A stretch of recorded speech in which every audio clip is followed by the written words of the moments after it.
So Nirvana means breathe out.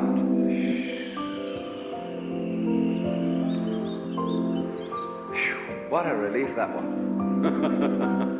The sigh of relief. Let it go. Because it will come back to you if you let it go. But if you don't let it go, you'll just suffocate. So a person in the state of Nirvana is what we might call a blown out person. Like blow your mind. Let go. Don't cling. And then you're in the state of Nirvana. And I re-emphasize the point. This is not, I'm not preaching, see? I'm not saying this is what you ought to do. I'm simply pointing out a state of affairs that is so. There's no moralism in this whatsoever. It's simply pointing out, like, if you put your hand into the fire, you'll get burned. You can get burned if you want to. It's okay. But if it so happens that you don't want to get burned, you don't put your hand in the fire. So in the same way, if you don't want to be in a state of anxiety all the time, and again I emphasize, if you like to be anxious, it's perfectly all right.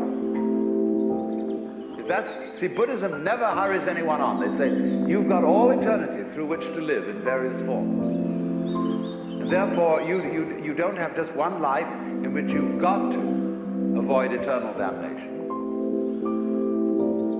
You can go running around the wheel and the rat race and play that game just as long as you want to, so long as you think it's fun. But if there comes a time when you don't think it's fun, you don't have to do it. So I wouldn't say to anyone who disagrees with me and who says, well, I think we ought to engage the forces of evil in battle and put this world to right and so on and so forth and arrange everything in this world so that it's all up. Try it, please. It's perfectly okay. Go on doing that.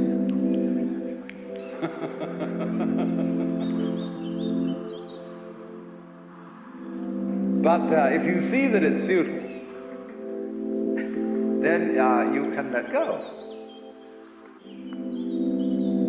Don't try to cling. Relax. And if you do that, you're in the state of Nirvana. And you become a Buddha. And of course it means that you become a rather astonishing person. You may, of course, be subtle about it and make like you're a very ordinary person, so that you don't get people mixed up.